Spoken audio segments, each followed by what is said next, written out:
오늘은 억울할 때 기도하라 이라는 제목으로 말씀을 선고합니다.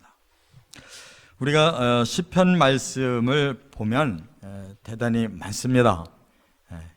1편부터 150편까지가 있는데 우리가 성경에 나오는 시편은 5권으로 나눠져 있어요.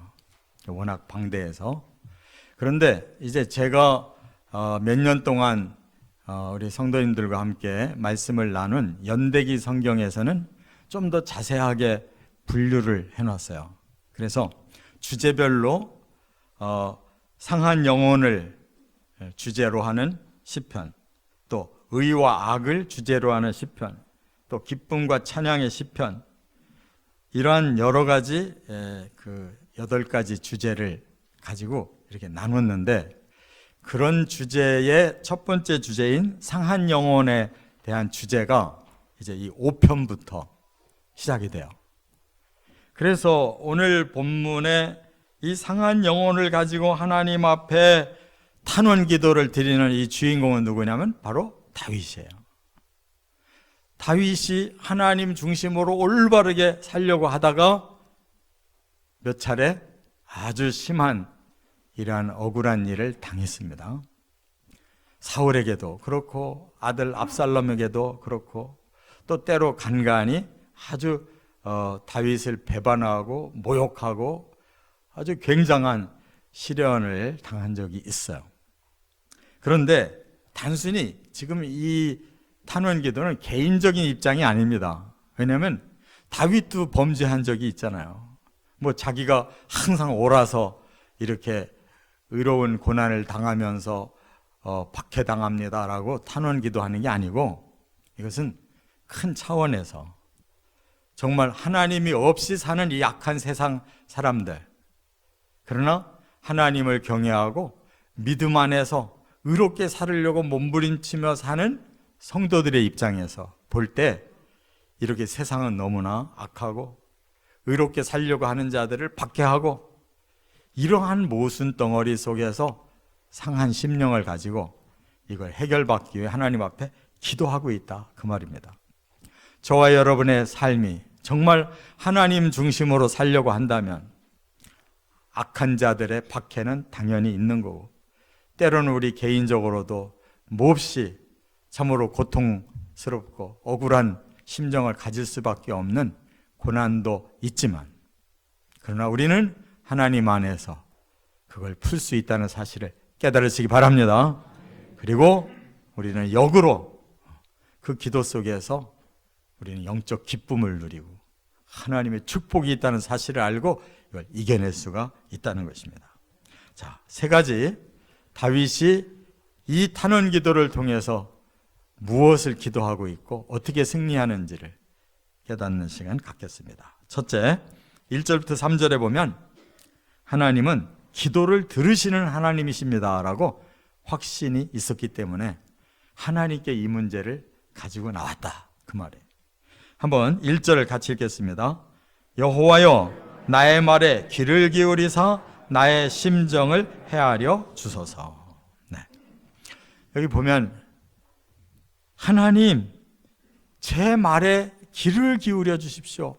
그리고 제 심중에 심정을 좀 헤아려 주십시오, 이렇게 기도를 하는데, 이거 사실 말은 간단해도 다윗이 굉장히 마음에 깊은 울림을 가지고 하나님, 제발 좀 제 말을 하나님 귀를 기울여 주시고 제 마음속에 뭐가 있는지 하나님 꼭 좀 들어주십시오, 이렇게 기도하는 거예요. 우리 사람들이 살아가면서 때로 그런 상황을 닥칠 때가 있어요.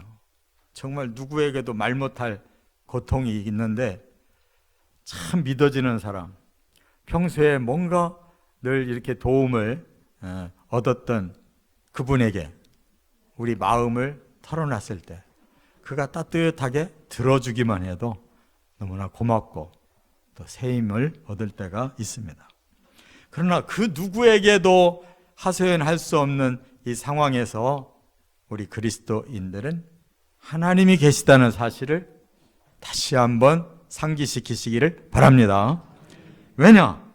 우리 하나님은 항상 성도의 기도를 듣고 계시고, 뿐만 아니라 네가 무슨 기도를 하고 있는지 내가 듣고 싶다 하시고, 우리의 마음 깊은 곳에 그 억울함과 그 박해의 고통과 상한 심령을 다 보고 계시는 하나님이기 때문에 가능하다, 그런 말이에요.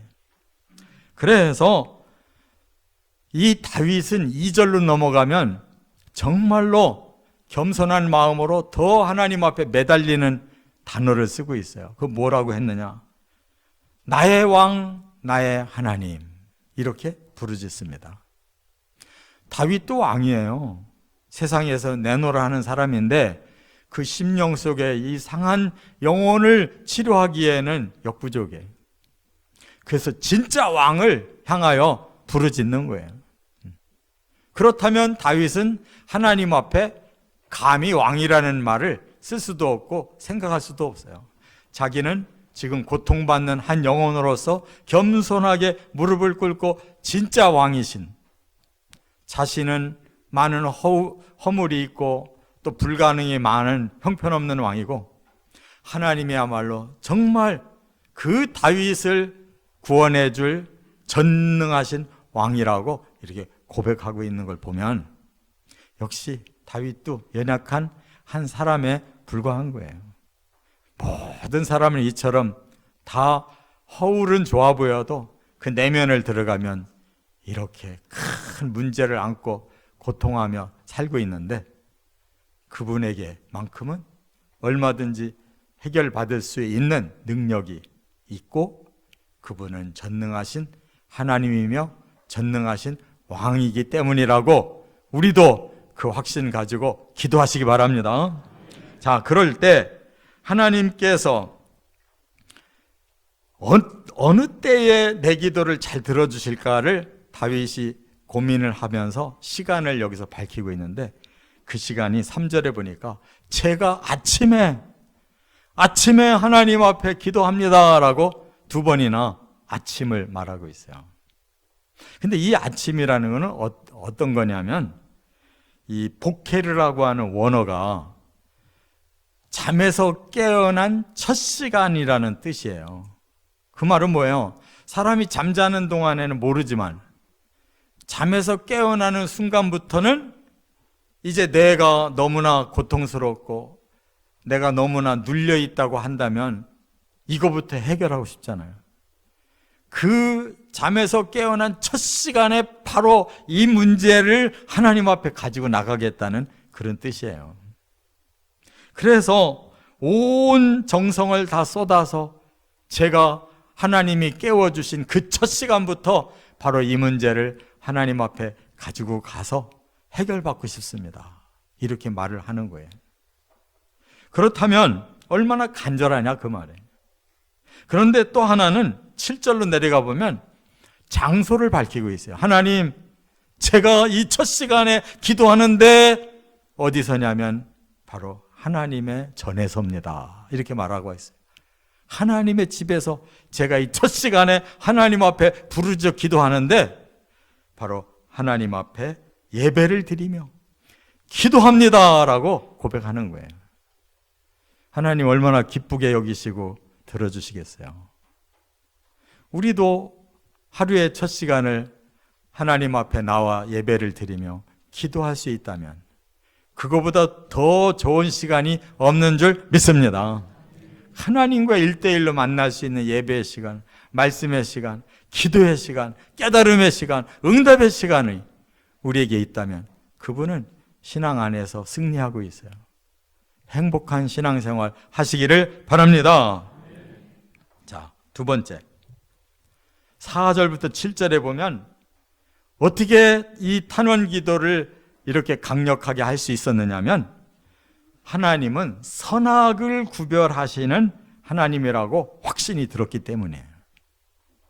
여러분, 세상은 선과 악이 확실하지 않아요. 모두가 다 선하게 살아야지 하면서도 순간순간 사람들은 타협하고 악한 방법으로라도 뭔가 자기 욕심을 이루려고 그러고 남을 해쳐서라도 자기가 잘 되면 그것으로 성공했다고 떠벌리고 자랑하고 살으려고 하는 세상에, 그런 것 때문에 의롭게 살려고 하나님을 경외하고 진실하게 살려고 하는 사람들은 사회생활하면서 상처받아요. 그러나 딱 한 분, 그분은 선과 악을 분명하게 구별하시고 선한 자에게 선한 보상을, 악한 자에게 악한 형벌을 주시는 하나님이 계시다면 그분한테만큼은 이 사실을 자세하게 말씀드리고 해결받을 수 있는 줄 믿습니다. 자, 한번 4절을 같이 읽어보겠습니다. 다 같이. 주는 죄악을 기뻐하는 신이 아니시니 악이 주와 함께 머물지 못하며. 여기서 우리 성도들 힘이 나는 거예요. 세상에서는 아무리 선하게 산다고 누가 알아주지도 않고 뭐 그렇다고 해서 우리에게 어떤 보람이나 복이 이 땅에서 떨어지는 것도 아니고, 오히려 때로는 더 많은 상처와 더 많은 손실과 더 많은 고통을 안고 산다 이 말이에요. 그러나 그걸 알아주실 분은 하나님이 계시니, 하나님은 분명히 죄악을 기뻐하지 아니하시고 하나님은 악이 함께하는 것을 결코 용납치 않으신다는데 우리의 희망이 있는 줄 믿습니다. 그래서 지금 다윗은 하나님 앞에 하나님은 선과 악을 어떻게 구별하시는가를 이미 자신이 알고 있습니다 라고 말하면서 이러이러한 악한 자들이 저를 고통스럽게 합니다 라고 영적 고발을 하고 있어요. 여기 5절에 보면 오만한 자, 또 행악자, 6절에는 거짓말하는 자, 또 피 흘리기를 즐기는 자, 속이는 자, 이렇게 5종류의 악한 자들이 저를 지금 괴롭히고 있습니다 라고 말하고 있어요. 근데 우리 사람들은 사실 선하다, 악하다라는 말을 그렇게 확실하게 구분 못 짓습니다. 왜냐하면 우리가 선했다, 악했다 막 계속 왔다 갔다 하니까, 뭐 어떤 때는 뭐 선해서 하나님 앞에 자신이 있을지 몰라도 어떨 때는 우리 자신이 악했는데 하나님 앞에 두렵잖아요. 다윗은 자기 기준으로 말하는 게 아니라 제가 하나님의 말씀을 배웠는데 하나님은 선과 악이 분명하셨습니다. 지금 저에게 박해하고 저에게 상처를 준 사람들의 모습이 바로 이런 자들이었습니다 하면서 오만한 자들입니다. 오만한 자는 자기만을 생각하는 자예요. 틀려도 맞는다고 하고 형편없어도 훌륭하다고 하고 그 대신 상대방을 깔아뭉개는 그런 사람들이 오만한, 이런 사람들 때문에 세상이 힘든 거예요. 또 하나 뭐라고 그랬어요? 행악자라고 그랬어요. 행악자라는 거는 계속 남에게 악을 행하는 사람이 있어요. 계속 이렇게 치고 저렇게 치고 계속 악한 짓을 계속 하는 사람이 있어요. 또 거짓말하는 자, 이 거짓말하는 자는 자기를 방어하기 위해서는 어떤 말이라도 하는 거예요. 그래서 뭐 뒤집어 버려요. 또 여기 보니까 피 흘리기를 즐기는 자, 남을 해쳐야 자기가 좋은 걸 얻는다, 더 올라설 수 있다, 뭔가 이익된다 하면은 그냥 사정없이 남을 해치는 사람들. 또 하나는 속이는 자라고 그랬어요. 앞에 거짓말하는 자는 자기를 방어하는 자라고 그러면, 속이는 자는 아예 상대방을 싹 그냥 미혹시켜가지고 싹 뒤집어서 그는 망하고 그의 것은 내가 그냥 거저 가지려고 하는 이런 세상의 사기꾼들이 얼마나 많아요. 이러한 자들이 지금 다윗을 계속 무너뜨리고 이렇게 박해하고 있는데, 하나님 가르쳐 주신 그 악한 자들, 지금 제가 그런 사람들에게 당하고 있습니다라고 말하고 있는 거예요. 그러면 상대적으로 너는 어떠냐 하고 하나님이 물으실 때 다윗은 뭐라고 말할 수가 있겠습니까? 저는 한 번도 오만하지 않았습니다, 한 번도 행악을 행한 적이 없습니다, 이렇게 말할 수 있을까요? 그래서 다윗은 상대적으로 이렇게 말을 해요. 여기 7절에 보니까 오직 나는 주의 풍성한 사랑을 힘입어 주의 집에 들어가 주를 경외함으로 성전을 향하여 예배하리이다 그랬어요. 그는 뭔가 나는 하나도 죄가 없습니다, 의롭기만 합니다라고 말하지 않아요. 우리가 하나님 앞에 의롭다함을 받은 것은 정말 의로워서 선해서 거룩해서 그 말 들은 게 아니에요. 하나님께 구원을 청하는 겸손한 믿음과 경배와 그리고 하나님을 닮아가고자 하는 삶이 점점 하나님을 향해 갈 때 우리는 의롭다함을 받을 뿐인 것을 깨달으시 바랍니다. 그렇기 때문에 하나님이 세상 사람과 우리를 비교해서 조금 더 흠이 없어야 우리 편을 들어주시는 거냐? 그렇지 않다 이거예요. 우리는 우리 죄를 알고 하나님 앞에 그 죄를 고백하면서 하나님의 그 긍휼의 사랑을 믿고 있는 것이 바로 의인 줄 믿습니다. 하나님을 경외하고 하나님 앞에 예배를 드리고자 하는 그 심령이 거룩한 심령인 줄로 믿으시기 바랍니다. 하나님이 뭐 대단한 걸 우리에게 원하는 게 아니에요. 바로 하나님 안에서 우리 죄를 고백하고 변화되고 좀 더 하나님 닮아가고자 하는 예배하는 자를 하나님 찾으시는 걸 깨달으시기 바랍니다. 그러면 담대하게 우리는 하나님, 악한 자들이 우리를 박해하고 있습니다 라고 고백할 수 있는 거예요. 자, 그렇다면 하나님께서는 여기서 풍성한 사랑을 주신다고 그랬는데 이 사랑이라는 단어가 뭐냐면 아가페가 아니에요. 헤세드라는 단어를 써요. 하나님, 저는 하나님의 긍휼히 여기심을 받고 있습니다. 그 말이에요. 죄가 하나도 없습니다가 아니에요. 하나님이 저를 불쌍히 여기는 사랑을 주고 계십니다. 이 고백을 하나님 기뻐하시는 줄 믿습니다. 또 우리가 하나님 앞에서 이렇게 예배를 드리며 신령한 복을 받는 것은 이 세상적인 게 아니에요. 구원의 복이에요. 그래서 하나님, 저를 구원해 주십시오 하는 이 자체가 성도들에게는 하나님께 당연히 탄원할 수 있는 기도이며 하나님은 언약을 주셨기 때문에 이루어 주실 수 있는 그러한 기도라는 거 확실히 믿으시 바랍니다. 끝으로 세 번째, 이처럼 선악을 아시는 하나님 앞에 우리가 마지막 요구가 뭐냐? 8절부터 12절에 보니까 공의로 판결하시는 하나님이십니다라고 확신하고 기도했다는 거예요. 하나님은 선과 악을 분별만 하고 끝나는 게 아닙니다. 세상은 아는 걸로 끝나요. 실천 못합니다. 그러나 하나님은 선과 악을 구별하신 후에 반드시 이 땅에 악은 제거하여 영원한 형벌을 당하게 하시고 의로운 자는 반드시 구원하여 영원한 복을 주시는 줄 믿으시 바랍니다. 그래서 다윗은 나의 해결은 하나님께 달려 있습니다. 하나님이 판결하시는 날 드디어 그게 성취됩니다 라고 믿고 지금 그날을 달라고 기도하고 있는 거예요. 우리 그리스도인들의 종말은 바로 그 선과 악에 대한 판결이 이루어져서 영원한 악인들 형벌을 주시지만 영원한 성도들 영생을 주실 줄 믿습니다. 이것이 우리들의 궁극적인 기도가 돼야 돼요. 한번 8절을 같이 읽어보겠습니다. 여호와여, 나의 원수들로 말미암아 주의 의로 나를 인도하시고 주의 길을 내 목전에 곧게 하소서.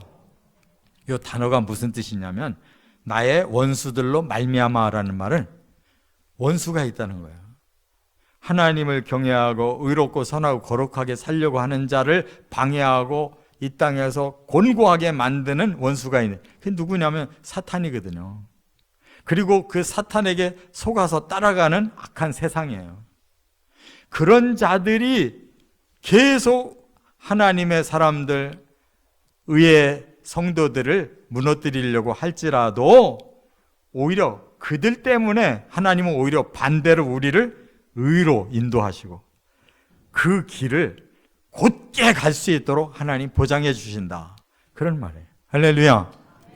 하나님은 악인들을 볼수록, 사탄의 역사를 볼수록 하나님은 성도들을 더 의롭게 끌고 가시려고 더 곧게 그 길을 끝장까지 가게 하시도록 하나님은 판결한 대로 행위를 하신다는 거예요. 믿으십니까? 우리는 바로 이 하나님을 믿기 때문에, 이 언약을 받았기 때문에 천국까지 의의 길로 곧장 가게 해주실 줄 확신하시기 바랍니다. 그렇기 때문에 다윗에게는 믿는 구석이 생겼으니까 이제 하나님 앞에 한 가지 더 구체적인 고발을 합니다. 뭐냐면 그렇게 말씀하신 대로 그렇게 행해 주십시오 라고 기도하는데 뭐라고 말해요? 9절 이하에 보니까 그들의 입은 신실하지 않습니다. 그러면 거짓된 입을 하나님 심판하실 거 아니겠어요? 또 그들의 심중은 겉은 멀쩡한데 그 마음의 중심은 악합니다. 하나님은 모든 속의 것까지 다 아시는 하나님인데 그냥 안 놔두실 거 아니겠어요? 또 그들의 목구멍은 열린 무덤 같습니다. 이 말은 뭐예요? 온갖 더러운 말을 다 쏟는 악한 자들이라는 거예요. 또 그들의 혀는 아첨하는 이중인격자들입니다. 이렇게 다윗이 말을 하는 것은 이미 하나님은 심판의 대상자들의 명단이 이런 자들이라고 말씀을 했기 때문에 하나님 이런 자에 대한 응분의 조치를 이제 취해 주실 걸 믿습니다라고 말하는 거예요. 여러분, 그렇게 말하는 우리는 열애입니까? 아니죠. 다윗이 정말 신실한 마음이 없이 이 말을 했다면 다윗도 똑같이 벌 받아야 되는 거예요. 이 말을 하며 기도할 때에는 다윗은 하나님 앞에 신실하게 살기를 결단했고 최선을 다하고 있는 사람이라는 거예요. 우리 믿는 자들은 심중에 악이 빠져나간 자들이야 된다는 거예요. 우리 믿는 자들은 남에게 그 무덤 같은 그 더러운 말을 계속 하지 않고 끊어야 된다는 거예요. 그리고 우리 혀는 이중으로 세상과 교회를 넘나들며 아첨하는 이러한 이중인격자로 살지 말아야 된다는 거예요. 할렐루야. 그런 결단이 있을 때 그런 악한 자들을 그대로 처벌해 주십시오라고 말하지 않겠냐 이거예요. 이게 다윗의 고백이에요. 그래서 이제는 그들의 죄값만큼 정죄해 주십시오. 또 그들의 꾀를 그대로 뒤집어서 그대로 당하게 해 주십시오 라고 다윗이 기도를 하고 딱 끝내는 거예요. 여러분, 다윗이 심판했습니까? 아니죠. 하나님이 심판하도록 지금 하나님께 다 맡깁니다. 그거에. 그러나 그렇게 말할 때는 우리 자신은 하나님의 심판대에 서지 않는다는 게 아니고 우리가 심판대에 설지라도 우리는 그 문제를 해결했다는 사실을 확신해야 되는 거예요. 우리 힘으로가 아니라 주의 복음의 언약으로. 할렐루야. 이게 세상과 성도가 다른 모습인 거예요. 세상 사람은 끝까지 자기들 멋대로 살아도 된다는 거예요. 하나님이 무슨 필요가 있냐. 우리 원하는 대로 마음껏 살자. 이게 사탄의 전략이잖아요. 그런 자들은 하나님의 심판을 받을 수밖에 없음을 깨달아야 될 줄 믿습니다. 자, 이제 마지막으로 그러면 우리에게 구원이 보장된 자는 누구냐?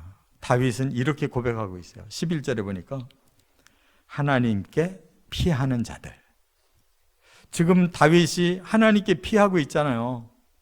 이 박해 속에 누구에게도 하소연할 길이 없는 이 영적 고통, 이 의인의 고난에 대해서 하나님께 저는 피합니다. 하나님 안으로 들어갑니다. 하나님이 저를 받아서 구원해 주시고 저에게 언약하신 그 복을 주실 줄 믿습니다 라고 맡기는 거예요. 그래서 여기 의인에게 주시는 복이라는 단어가 12절에 나오는데 그 복이라는 단어가 뭐냐? 원어가 바라크예요. 바라크는 뭐 세상의 물질적인 복을 말하는 게 아니고 여기서는 구원의 복을 말하는 거예요. 도저히 이 땅에서 우리가 견뎌낼 수 없는 고통 속에 있다 할지라도 하나님께 피하는 자는 하나님이 구원하시고 하나님께서 그에게는 구원이라는 복을 언약하셨다는 거예요. 우리는 이 힘으로 살아가는 것입니다. 뭐 세상 사람보다 뭐 우리가 더 뭐가 월등하고 뭐가 더 잘 돼야 그게 그리스도인의 축복이 아니고, 이 악한 세상은 사탄이 지배하고 의로운 하나님의 백성들을 멸망시키려고 작정하고 역사하는 곳이에요. 그러나 우리가 다윗과 같은 믿음으로 정말 하나님 앞에 이 확신을 가지고 기도할 때 반드시 하나님은 주 안에 피한 자들을 보장해 주시고 그 영원한 구원의 복을 주실 것입니다. 이런 믿음으로 우리도 승리하시기를 주의 이름으로 축원합니다.